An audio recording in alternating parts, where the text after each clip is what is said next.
Salut tout le monde, salut les monégasques, bienvenue pour un nouveau débrief. Alors aujourd'hui on va parler de la 24e journée de Ligue 1 et le choc qu'on n'attend pas beaucoup dans la saison, jouer le Paris Saint-Germain.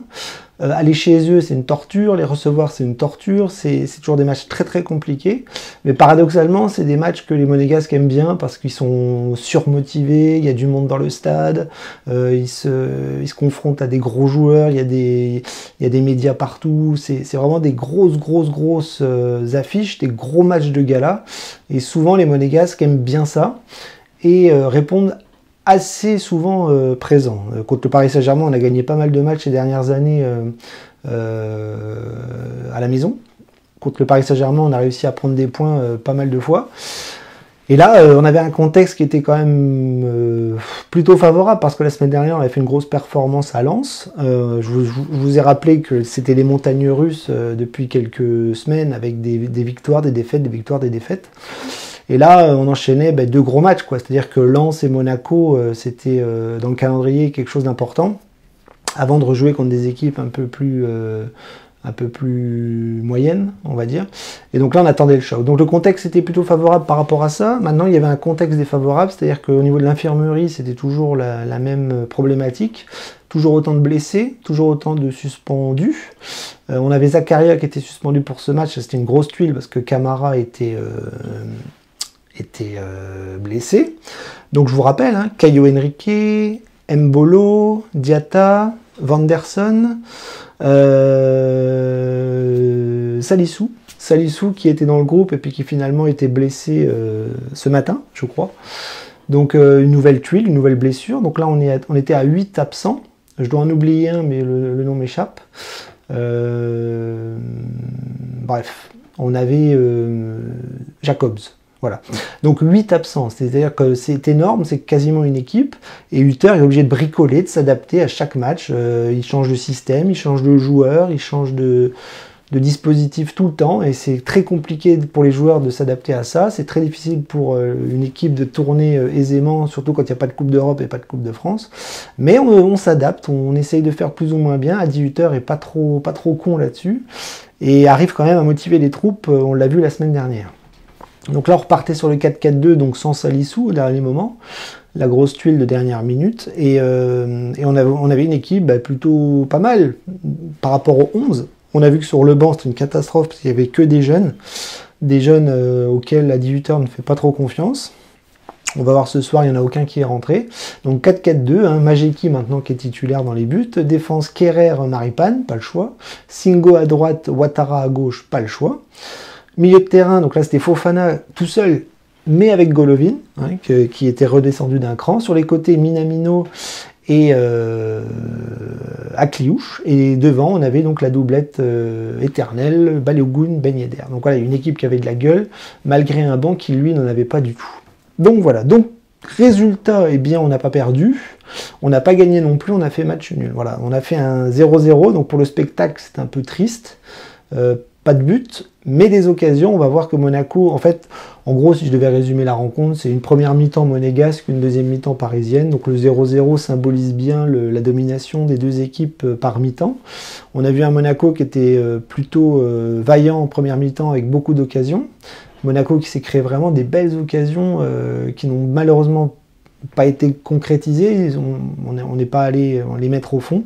Ben Yedder en a eu, Balogun, Minamino, Akliouche, on a eu vraiment beaucoup d'occasions, Golovin, et on n'a pas marqué. Donc en fait la première mi-temps c'est ça, c'est un petit pari qui lui aussi est pas trop aidé par les blessures, ils n'avaient plus de défense centrale. Mbappé s'est même blessé à la mi-temps et est sorti à la place de Kolo Muani. Donc une équipe un peu réduite, un peu chamboulée avant la Ligue des Champions, mais une équipe qui avait de la gueule, avec des titulaires, de toute façon il n'y a que des stars dans cette équipe, donc c'était pas une excuse pour eux. Mais nous on en profite plutôt pas mal, c'est-à-dire début de match un peu brouillon où on voit que Paris va avoir le ballon du début à la fin, la possession de balle c'est pour eux, mais nous on est pas mal au niveau du pressing et au niveau des contre-attaques. On peut faire mal avec des prises de balles et des balles en profondeur avec Balogun qui prend toujours les défenseurs de vitesse, Ben Yedder dans les petits espaces qui leur fait mal, des occasions bien construites avec des frappes que Donnarumma n'a pas cessé d'arrêter. Donnarumma, c'est l'homme du match, hein, il a fait 5, 6, 7 arrêts énormissimes. Monaco aurait pu en mettre un ou deux, voire plus, s'il n'était pas là. Et donc voilà, une première mi-temps superbe des Monégasques qui tiennent bon. 2-3 errances défensives ici et là, mais j'ai trouvé que les Parisiens n'étaient pas très très dangereux.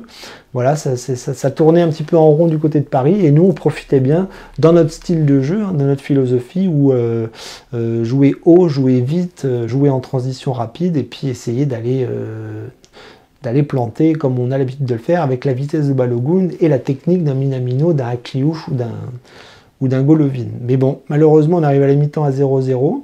On est satisfait. C'est un bon Monaco, c'est un beau Monaco. Là, pour le coup, il montre un bon et joli visage malgré le contexte, hein, malgré les absents.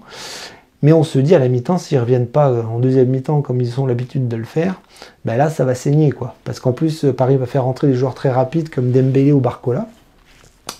Mbappé n'est plus là, mais ils ont des joueurs très rapides. Et là, on se dit, si on baisse le pied, on est mort. On est mort. Et la deuxième mi-temps, c'est un peu ça, hein, c'est-à-dire que c'est Paris qui, là, pour le coup, conserve le ballon pratiquement tout le temps et va rentrer dans la surface assez régulièrement, mais eux aussi vont être maladroits. Alors la pelouse n'était pas ouf, hein, je crois qu'il avait beaucoup plu, ça glissait pas mal, la terre avait d'être assez molle et se détacher un petit peu. Mais donc le spectacle était un petit peu gâché par ça, mais on voit quand même qu'il y a des erreurs techniques des deux côtés, c'est-à-dire que Monaco a gâché en première mi-temps, Paris va gâcher en deuxième mi-temps, on va pas réussir à marquer. Nous, on va se créer 2-3 occasions sur la fin qu'on va très très mal jouer, c'est-à-dire des combinaisons un peu ratées. Balogun qui se prend les pieds dans le tapis, Ben Yedder qui fait pas la bonne passe, Singo qui met des ballons en profondeur pas très bien ajustés. Sur les coups de pied arrêtés, on va pas être dangereux du tout. Les corners sont très mal tirés. Et puis ça va tenir. Hein. Majeki va faire quelques arrêts ici et là, et donc du coup, on va se diriger tout doucement vers un 0-0. Donc pas vraiment de grand spectacle ce soir, malgré le stade plein. Mais j'ai trouvé que Monaco avait la bonne mentalité. Monaco prend un bon point contre le Paris Saint-Germain, parce que je vous le rappelle qu'au match aller, on en a pris 5. On s'est fait ouvrir méchamment. Et c'était vraiment pas beau au match aller. Moi, j'avais peur que ce soit la même chose. Et on a tenu bon. On a tenu défensivement, c'est important. Malheureusement, là, pour le coup, offensivement, on a un petit peu gâché. C'est vraiment ce qu'on doit retenir de ce soir, c'est le gâchis offensif. On a eu des occasions. Donnarumma a fait un excellent match. Et j'aurais bien voulu gagner 1-0 contre ce Paris Saint-Germain-là, qui était pas ouf. Pas ouf. Donc, moi, je dis bravo à Monaco, parce que c'est un point important. La semaine prochaine, il va y avoir des matchs importants aussi. Nous, on va à Strasbourg et par exemple, Brest va jouer à Lens, vous voyez, par exemple. Donc, on peut reprendre des points sur le podium et retrouver notre objectif maintenant qu'on a joué le PSG. Maintenant, il va falloir assurer contre les petites équipes. Donc, bref, c'est pas le moment d'en parler. Là, on revient à ce soir. Donc, un bon Monaco. Un Monaco à deux visages. Un Paris Saint-Germain à deux visages aussi, chacun a eu sa mi-temps, donc le match nul est logique. Et moi je retiendrai la belle mentalité, l'allant offensif et le talent parfois qui pêche un peu dans les autres matchs, comme on l'a pu les voir dans les matchs précédents. Donc on va analyser un petit peu les joueurs. Moi j'ai trouvé que Majeki a fait un bon match, il n'a pas pris de but. Il a fait des arrêts importants, il s'est un peu planté sur quelques interventions, mais c'est pas très grave, hein, ça n'a pas porté préjudice à sa défense. Et voilà, il a fait un gros arrêt en deuxième mi-temps là, sur le côté gauche où il met le ballon en corner, super important. Donc non, c'est bien. Je pense qu'on a un Majeki qui va montrer ses qualités, qui est en confiance et puis qui visiblement a pris la place de numéro 1 dans la tête de l'entraîneur, et ça risque de ne plus changer, donc Keun est passé numéro 2. C'est comme ça, c'est le foot. Donc un bon match de Majeki dans l'ensemble. Défense centrale, la défense globale a été bonne. J'ai trouvé que on s'est pris quelques bouillons ici et là, mais passe au Paris Saint-Germain, ça va très très vite. Et Maripane a été costaud, Kerrer a été costaud, malgré lui aussi quelques erreurs de placement. Mais ils ont été concentrés, ils ont été au rendez-vous. Et là, je vais pas leur jeter la pierre ce soir sur l'aspect défensif, parce que face au PSG, tenir comme ça et ne pas prendre de but, c'est très important. Donc bon match de Kerrer, bon match de Maripane, Singo extraordinaire comme d'habitude. Je crois que je suis amoureux de lui, vraiment. J'adore sa mentalité, j'adore son football. Dès qu'il a le ballon, je suis sécure. J'espère qu'on va le garder longtemps, lui. Côté gauche, Ouattara aussi a fait un bon match, une bonne première mi-temps, voilà, des bonnes récupérations, des bons centres, des bonnes interventions. Voilà, il n'a pas paniqué, il est très jeune et il progresse. Ouattara, il progresse et j'en viens même à penser qu'il est meilleur que Jacobs et j'ai pas envie de revoir Jacobs repasser titulaire. Donc si on peut faire avec Jacobs ce qu'on a fait pour Keun, moi ça me va. Donc défensivement, plutôt pas mal. Milieu défensif aussi, Fofana a fait un bon match. Fofana, là pour le coup, on lui a demandé de défendre, il l'a bien fait, de récupérer les ballons, il l'a bien fait. Il a fait 2-3 passes un peu ratées, mais c'est pas un spécialiste voilà, c'est pas Pirlo. Hein. Mais non, globalement, il a fait un bon match, il s'est pris des taquets, il a été costaud, il a essayé d'orienter comme il a pu, et comme il était tout seul, il n'y avait pas Zakaria. Golovin était lui pour le coup un peu perdu, j'ai trouvé dans ce rôle défensif. Je l'avais trouvé un peu meilleur contre Toulouse, je crois, si je dis pas de bêtises. Et là, il était un peu en grande difficulté. Mais quand il a commencé à se projeter offensivement et qu'il est rentré dans la surface, c'était un peu plus intéressant. Parce que lui, il a du ballon, il a de l'intelligence de jeu. Et enfin, moi, je préférais Golovin à Magassa aujourd'hui, loin s'en faut. Milieu offensif, Minamino et Akliouche. Alors il y a eu du bon et du moins bon, c'est-à-dire que eux pour le coup ils sont gages de créativité. Et il y a eu du bon. Minamino a fait des dribbles assez spectaculaires. Il a eu une frappe aussi spectaculaire sous la barre. Mais sur d'autres occasions, il faisait pas le bon choix, il faisait pas la bonne passe. Donc match moyen de Minamino. Il est mieux, il est plus en confiance, il est clairement un titulaire dans cette équipe. Mais ce soir, j'ai trouvé qu'il n'a pas fait les meilleurs choix, et notamment au deuxième mi-temps, quand il rentre dans la surface. Je pense notamment à une belle course où il rentre dans la surface côté gauche, et au lieu de mettre un ballon plat du pied droit, plat du pied droit à Ben Yedder, il met le pied gauche. Ou l'inverse. Non, au lieu de mettre le pied gauche, il prend le pied droit, alors que le pied gauche aurait été beaucoup plus logique. Donc voilà, match moyen de Minamino, même s'il s'est battu comme un chien, à l'image d'Akliouche aussi, qui s'est beaucoup battu, mais Akliouche, il n'est pas encore à 100%, il n'est pas encore prêt, il n'a pas le physique pour être à son prime, on va dire. Donc il galère un peu sur le plan physique, sur le plan technique aussi, mais parfois, voilà, il a des belles récupérations, il a des belles orientations de jeu, il a un dribble intéressant, le long de la ligne de touche, il fait des jolies choses. Mais bon, c'est toujours sur courant alternatif, et quand il fait une boulette, il fait un exploit derrière. Donc vous voyez, ça monte, ça descend, ça monte, ça descend, et c'est normal. Il est encore très très jeune, et ça va venir. Sur le plan offensif, j'ai bien aimé le match de Balogun et Ben Yedder, malgré le fait qu'il n'ait pas marqué. Ça, c'est un petit peu la catastrophe du soir, ne pas avoir concrétisé. Balogun, il a fait un match énorme sur le plan physique, sur le plan de la vitesse, de la récupération. Écoutez, tous ceux qui critiquent Balogun, moi je veux bien, mais regardez ce soir le nombre d'appels qu'il fait. Et les bons appels, parce qu'à chaque fois, il passe devant son défenseur. Alors oui, la finition, c'est pas terrible, il y a des fautes sifflées contre lui qui n'ont pas été sifflées, justement. Bon, un peu de déchets dans la finition, mais comme Ben Yedder, Ben Yedder pareil, il a eu des occasions, il est rentré dans la surface. Alors il y a eu 2-3 situations litigieuses dans la surface, avec des mains pas sifflées, des fautes pas sifflées. Balogun en a une en première mi-temps où il est complètement déséquilibré en étant rentré dans Alors il rentre dans la surface, il passe devant son défenseur, le défenseur le fait tomber, il a l'honnêteté de rester debout et puis d'essayer de poursuivre l'occasion, mais bon, il tombe. Rien du tout. Donc pas de VAR, pas de penalty, pas de... Alors l'arbitre a été plutôt pas mal, il a laissé jouer le jeu, on aurait dit un match de Ligue des Champions. Voilà, c'était tout l'inverse des matchs qu'on voit en Ligue 1 d'habitude, avec des fautes, des cartons, des fautes, des cartons. Là, il a laissé jouer. Mais à force de trop laisser jouer, il y a quand même 2-3 situations litigieuses pour Monaco notamment, qui n'ont pas été sifflées. Et ça, c'est un peu dommage. Donc voilà.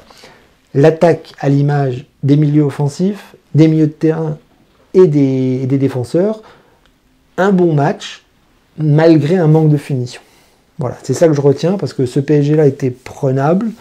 Si on mène 2-0 à la mi-temps, je pense que le match est totalement différent. Malheureusement, on n'aura pas réussi à marquer le but, et on va se contenter du point face au leader du championnat, qui est quand même un monstre dans le championnat de France. Donc voilà, donc moi je retiens le bon point, j'ai pas envie d'être négatif, j'ai pas envie de pleurer ce soir sur le manque de finition. Moi, j'ai envie juste de voir maintenant l'avenir, parce qu'on a vu que Monaco et les Monégasques avaient le talent pour faire ce qu'il faut. Hein. On l'a vu à Lens, on a vu contre Paris ce soir. On a pris 4 points sur 6 dans 2 matchs importants. Et là, on va jouer des matchs un peu plus simples. Je crois qu'on va jouer Strasbourg, Lorient, Metz. Enfin, je sais. Enfin, on va retomber. Alors malheureusement, on va retomber sur des matchs difficiles parce que les blocs bas et les équipes qui défendent, on n'y arrive pas. Mais il va falloir aller chercher des points contre ces équipes-là si on veut vraiment le podium et la Ligue des Champions. Parce que là, après Toulouse et après ce massacre, on a réussi à relever la tête. Donc c'est pas maintenant qu'il faut la rebaisser la tête. Il va vite falloir aller chercher des points dès la semaine prochaine, parce que là, si on commence à perdre contre des Strasbourg, des Lorient, des Metz ou je sais pas quoi, là ça va mal recommencer. Donc voilà, soyons positifs. Espérons aussi des retours de blessures, des fins de suspension, des retours de blessures, parce que Hutter a besoin d'armes. Il a besoin d'armes sur le banc, il a besoin d'armes sur le 11. Là, on bricole, on change tous les week-ends, et en plus, on continue d'avoir des blessés. Donc c'est très embêtant. Salissou, je ne sais pas pour combien de temps il a, mais trop de blessures. Trop de blessures, trop de suspensions. C'est ce qui peut nous gâcher la saison. Donc là, pour l'instant, on tient la baraque, mais il va vite falloir que tout ce monde-là revienne. Je crois qu'Embolo revient la semaine prochaine. Alors là, si Mbolo revient et arrive à être un petit peu dans les 20 chaque week-end, c'est Byzance. Donc voilà, donc je vous laisse là-dessus. C'était pas un grand match, mais c'est un très bon point. J'ai vu un beau Monaco, un bon Monaco, et j'espère que ça va continuer. Vraiment. Strasbourg la semaine prochaine, s'il n'y a pas victoire à l'extérieur, on préfère jouer à l'extérieur, je me les coupe. Allez, Daguet Monégo.